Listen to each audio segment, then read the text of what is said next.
Greetings. Thank you for joining me again as we continue with our look at the book of Daniel. This time we're in the exciting, very well-known story of Daniel and the lion's den, where we're going to see the king, Darius, saying, "May your God rescue you." I want to remind you where we were last time, a little quick look back at the end of chapter 5, when Belshazzar was the king and he had misused the treasures from the temple, and so God punished him. And so at the end of the chapter, you might recall, that very night Belshazzar, king of the Babylonians, was slain, and Darius the Mede took over the kingdom. Now, so we're looking at a whole new administration. Instead of the Assyrians, it was the Babylonians. Now, instead of the Babylonians, we have the Persians. And the Medes and the Persians are going to be next here as we look at them. And Darius is a Mede. And so that's where we're coming into the story here in chapter 6. So keep in mind, this is a new administration, not as well known about things right at first. But Darius, 62 years old, he's got some wisdom here, and you're going to see him using it right away. Daniel chapter 6, starting at verse 1. It pleased Darius to appoint 120 satraps to rule throughout the kingdom, and 3 administrators over them, one of whom was Daniel. The satraps were made accountable to them so the king might not suffer loss. A satrap being, think of it as a prince. And so we've got such a huge empire that he needs help, and so he's got 120, think of it as governors, over these various areas.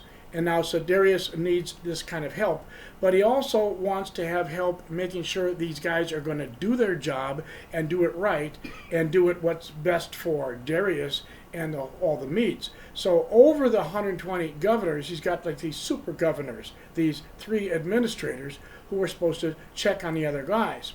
Apparently he's smart enough or heard word enough that Daniel should be one of them. And so he's one of the 3 that's over the 120. It doesn't take long before the next step comes. Daniel chapter 6, verse 3. Now Daniel so distinguished himself among the administrators, those 3 guys, and the 120 satraps, by his exceptional qualities, that the king planned to set him over the whole kingdom. Daniel very quickly proves himself so able, so committed, so moral, so honest, so hardworking, that I think now Darius is saying, I don't need 3 administrators. I can get the whole job done and done better if I have Daniel over the whole 120. So he's making this decision, or he's thinking this way, and then now we have the opposition show up here in the next verse. As soon as he's ready to say, hey, Daniel, you're the best, all the other guys are going to be upset about this. At this, the administrators and the satraps tried to find grounds for charges against Daniel. Wow. One politician trying to run down another one, find something dirty on the guy, and so they all go to work. Imagine all these guys trying to find something that Daniel does wrong. How can we prove him incompetent or dishonest or just a dirty personal life, or what is it? They can't find anything wrong in his conduct or in his government affairs. They keep looking for something. What is he doing wrong? He's not doing anything wrong. They're the ones that should be like this. All politicians should find this to be normal. We should all be living our faith all the time. But this isn't normal. Daniel's the one guy doing it what the norm should be, but the average is something less. They could not find corruption in him because he was trustworthy. He wasn't corrupt. He wasn't negligent like some of the other guys. And so they got to figure out, if we can't fire him, what are we going to do? So these men said to one another, we will never find any basis for charges against this man Daniel, unless it has something to do with the laws of his God. He is so religious. He's so sincere. He's so trustworthy for what he does that we can't find anything wrong with him. So it's back to the rule that if you can't find something wrong with a man, attack his religion. Let's look for something anyway. There's got to be something wrong here. And in Daniel's religion, you remember, he's going to be faithful to the living God. He's going to want to make sure that he stays what he has been all his life. He didn't want to eat the food of Nebuchadnezzar, you remember, as a young man. He wanted to stay faithful to his God and the laws that were set down in the time of Moses. He's going to stay a religious man, with religion being to the one true God. And so we got to figure out what can we do. What's right or wrong about this guy? What can we get? They decide, we know one thing he does. So they knew that he prays to his God 3 times a day. So the administrators and the satraps went as a group to the king and said, "Oh, King Darius, live forever. We all think you're wonderful. The royal administrators, the prefects, the satraps, the advisors, the governors, we've all agreed. We've all agreed that you, O king, you should issue an edict. Your edict should be that for 30 days, just think of it as a 30-day thing here, for have the whole empire tell you how awesome you are and how much we appreciate you. Let's have this 30 days. Everybody has to give up their religion for 30 days and just worship you. All right? Nobody else but you for 30 days, just to show you how much we appreciate you. All right? And if anybody refuses, everybody disobeys, then they're just for this 30-day period. But if somebody won't even do that, hey, throw them in the lion's den. Let's just get rid of them here." And notice that they're saying to Darius, "We all agreed to this. Is that true?" No, I don't think so. I don't think we got a group of 120 some people showing up. I know Daniel wasn't there either. We find that out quickly. You could have guessed that anyway. They all want to say, let's not have anybody worship anybody except you for 30 days. And if they break that rule, feed them to the lions. Now, O king, issue the decree. Put it in writing so it can't be altered in accordance with the law of the Medes and Persians, which cannot be repealed. All right? That had been law from the beginning in the society of Medes and Persians. If the king really signed something, that's it. It's the decree. So it can't be repealed. And they so got him keyed up to think he's that awesome, and they all feel this way, that King Darius put the decree in writing. That's why I kind of wanted to name him Darius the Dumb. He didn't think through this at all, did he? He was so sure that he was that cool of a dude, and everybody thought well of him. And it made sense somehow that you could give up your religion for even 30 days, and it wouldn't matter to people. That somehow I'm going to stop worshiping my God, start worshiping my king? Well, that made sense to them. He signs a decree. Now, when Daniel learned that the decree had been published, he went home to his upstairs room where the windows opened toward Jerusalem. 3 times a day he got down on his knees and prayed, giving thanks to his God just as he had done before. So his lifetime had been this, making sure, if at all possible, you're spending sincere time. He's on his knees praying to God. When he does so, he wants to look out the window. Hundreds of miles away is Jerusalem, but he could imagine it still, even in his older years. And so he wants to get down and pray. He's going to do that anyway. Notice, please, before we go by here, where does he do this? In his upstairs room. All right. Now, and I wanted to point out, too, that you don't miss this, just as he had done before. If you don't have a practice of regular worship, if you only go to church a couple times a year, it's time to change that. If you don't like your church, find another one, someplace where you can be in community worship with others on a regular basis. And also that you would be in prayer with a group, great. Family, super. But also privately, as he was here, we're going to have a habit here. As me spending time with God, alone and with others. This is going to be his pattern. And Daniel won't change this, even after he finds out about the decree. Now, these men went as a group and found Daniel praying and asking God for help. I threw this picture in here. I look on the internet for pictures that might be interesting to fit with the story. This one seems a little on the inappropriate side, as you might guess. But I'm imagining these guys as a group. Was it the whole group? 2 other administrators, 120 satraps? I don't know. But in the picture here of this artist, we've got Daniel praying by his bed here, kneeling in prayer, and we got guys looking in the window. Excuse me? That's an upstairs window? And 120 guys are looking in it? It doesn't quite make sense with what the story is.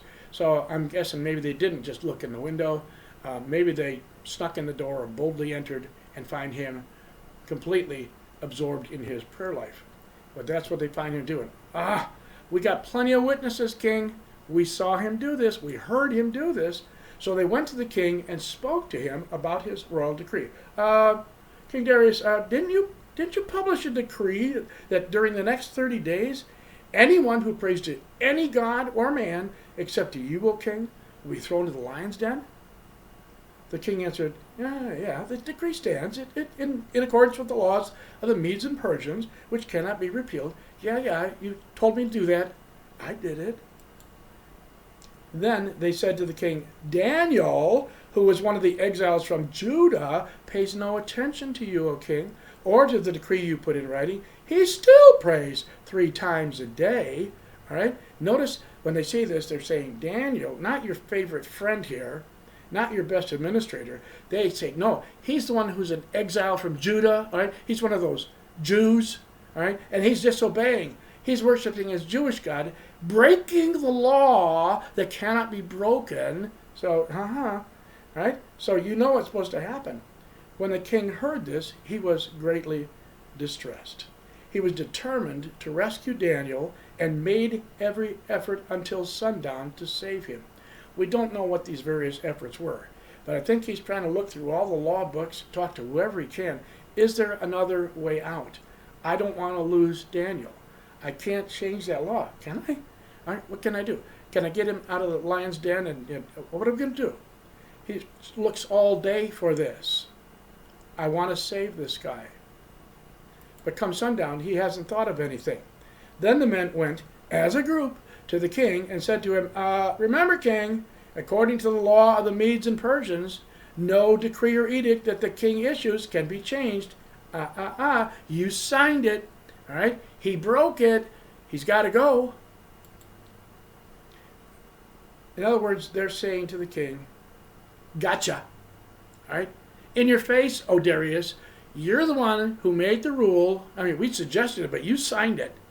So he dies, and it's your fault. He's got to go. We don't want this Daniel around anymore.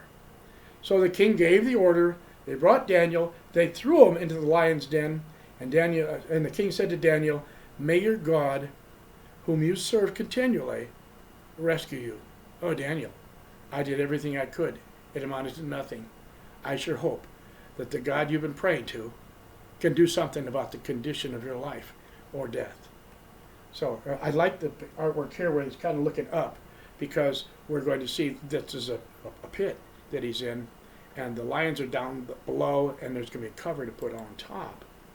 A stone was brought and placed over the mouth of the den, and the king sealed it with his own signet ring and with the rings of his nobles, so that Daniel's situation might not be changed. Every one of them has a glob of wax there, and I stick my ring in there, and so it's got my mark on it. And if any of those wax things are broken, we can say, foul play. But the king is there, and these other nobles are there, so they all got it marked saying, we know that he's in there, and he's got to stay there. By and large, you got hungry lions down below. He should be dead already. But he's down there in the dark below this piece on top. What happens to the king then after he has doomed his best worker to this? Well, then the king returned to his palace and spent the night without eating and without any entertainment being brought to him, and he could not sleep. I can imagine that. You have a sleepless night thinking about somebody who's suffering because of you. Right? I did dumb, and somebody else is going to get hurt or killed over this. And so he couldn't sleep. What agony is going on here for him that night? At the first light of dawn, the king got up and hurried to the lion's den. It doesn't make sense that he could still be around, but let's check it out anyway. When he came near the den, he called to Daniel in an anguished voice, Daniel, servant of the living God, has your God, whom you serve continually, been able to rescue you from the lions? Hey, Daniel, you in there? I also like this one because of the idea of the looking down here as we are going to take the cover off and find out what's going on down below. And you and I kind of know the story well enough to know what's going on down below, that Daniel's down there. I'm not sure if it was dark or not, because maybe an angel was there and brought his own personal light with him. But at any rate, he's not alone down there.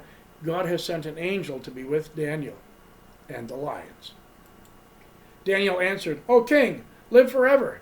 My God sent his angel, and he shut the mouths of the lions. They've not hurt me, because I was found innocent in his sight, nor have I ever done any wrong before you, Okay, all right? I'm still here, all right? And you want to bet on the lions versus the man, a hungry lion versus a man? I think I'd bet on the lion most every time.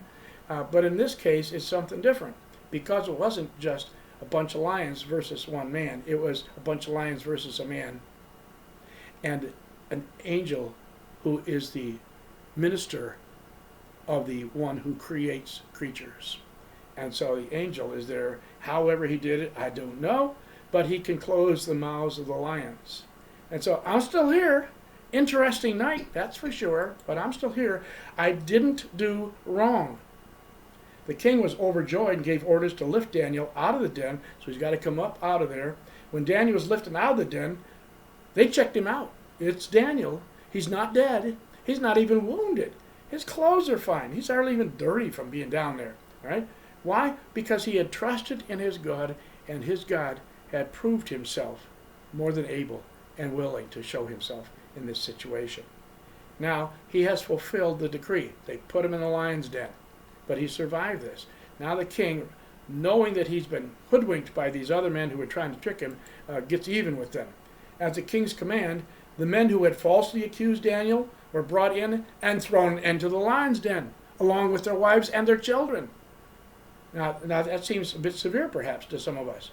This is how angry Darius is. And these people were in cahoots against him, and so they're going to suffer, and so will their progeny.